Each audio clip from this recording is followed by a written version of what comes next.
Mon amour du collage, voilà, je vais parler un petit peu, mettre un peu de côté la poésie pour l'instant.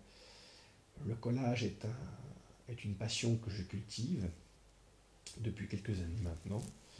Je reviendrai sur la poésie un peu plus tard, une autre journée. Pourquoi le collage? À la base, je ne savais pas dessiner. J'ai commencé à apprendre à dessiner il y a cette année. Je voulais représenter des choses, pas forcément à partir, je dirais, de mots, mais à partir d'images.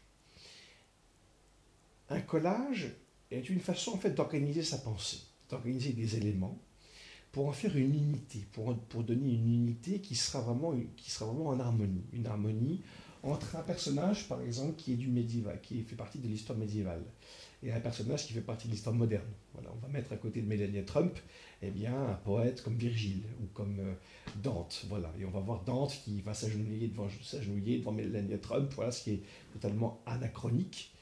On va voir une jeune femme comme Gwyneth Paltrow ou comme, je sais pas, Keira Knightley qui va être courtisée par un chevalier de table ronde, voilà, qui est dessiné en enluminure, que j'ai découpé, je sais pas, dans un livre, un vieux livre d'images de Gustave Doré. Voilà.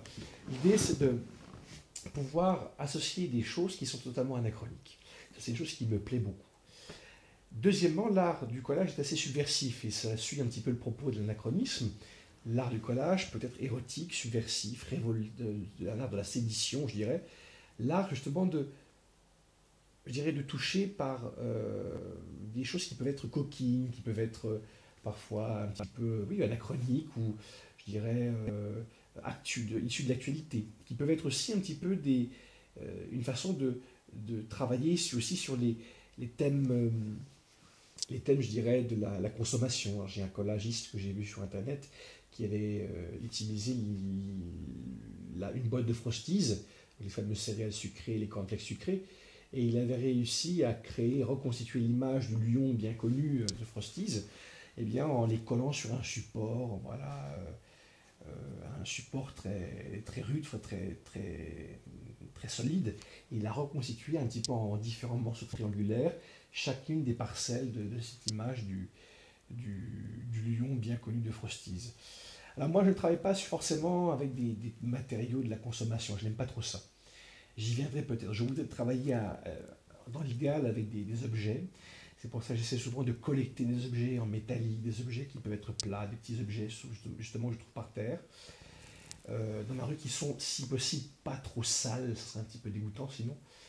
Et sinon, j'aime beaucoup travailler avec des images qui sont des éléments, je dirais, des thématiques, des personnages, des paysages. Mon rêve, ce serait de réaliser ce que Terry Gilliam appelle cut-out animation. Donc les cut-out animation, les animated collages, donc les collages animés, c'est une façon de mettre en scène des personnages qui sont découpés sur des fonds, pareil, des paysages découpés, qui, eh bien, sont des dessins animés un petit peu surréalistes.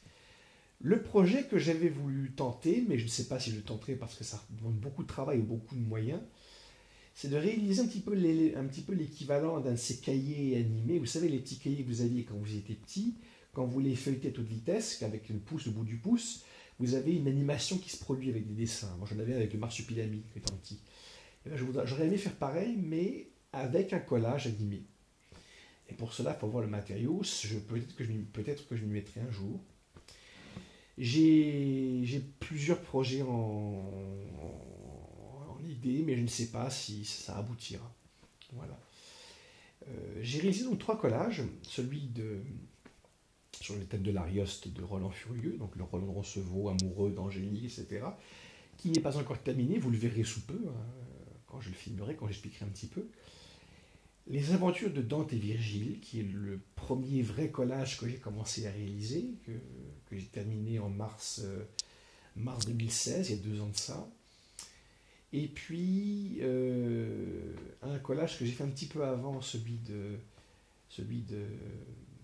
Dante et Virgile, qui est une sorte, qui est basé sur des images, des patrons de feuilles de platane que j'avais peint et que j'avais découpés, ou pas peints, mais découpés dans des revues. Et j'avais réalisé cela il y a quelques années au cours d'un atelier, un atelier de collage avec un grand collagiste lorrain qui était venu à Charleville-Mézières, dans les Ardennes, et à la médiathèque de cette ville.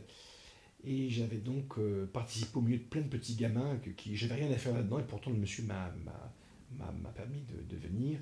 J'avais demandé la permission pour faire le collage. Il y avait les gamins qui me regardaient parce qu'ils me disaient oui, vous avez réalisé un beau collage, monsieur. Ben oui, mais j'avais vu les gamins qui s'esquimaient faire des petites choses comme ça, des choses un peu à la maternelle. C'était très sympathique. Et moi qui étais le seul adulte avec ce collagiste, eh bien, je m'étais permis de réaliser ce collage que si je l'ai encore, je vous le montrerai. S'il est encore en bon état, parce que j'ai pas trop l'habitude de bien tenir en soin mes affaires, mais voilà, c'est une création que j'avais aussi réalisée. J'ai commencé par des premiers collages qui sont beaucoup plus anciens, un peu après 2013, un peu après être venu de Franche-Comté de travailler, et qui n'étaient que des essais, voilà. Mon premier collage date vraiment de cette époque où j'ai commencé vraiment à réaliser des choses qui étaient construites, qui étaient un petit peu surréalistes, un petit peu poétiques, inspirées de la littérature, voilà. Voilà. Mais écoutez, ce fut ma dernière vidéo pour cette journée du 11 juin. Voilà, je vais tranquillement passer à d'autres activités. Si vous avez des commentaires, eh bien, n'hésitez pas à les poster sur cette chaîne, voilà. N'hésitez pas aussi à envoyer des idées qui pourront aussi me faire avancer dans mes réflexions, hein, d'ici que vous soyez français, belge, suisse, aléoutien, je dirais, comprenant le français ou italien. Voilà. Et j'aurais une dernière chose aussi à vous dire. Je ferai peut-être, en parlant d'italien, des vidéos en italien. Voilà, si je me remets tranquillement un petit peu à l'italien. Donc, si les italophones m'entendent, ils pourront goûter un petit peu à la langue italienne chez un Français amoureux des langues. Voilà. Bonne journée à vous. Bonne journée à vous.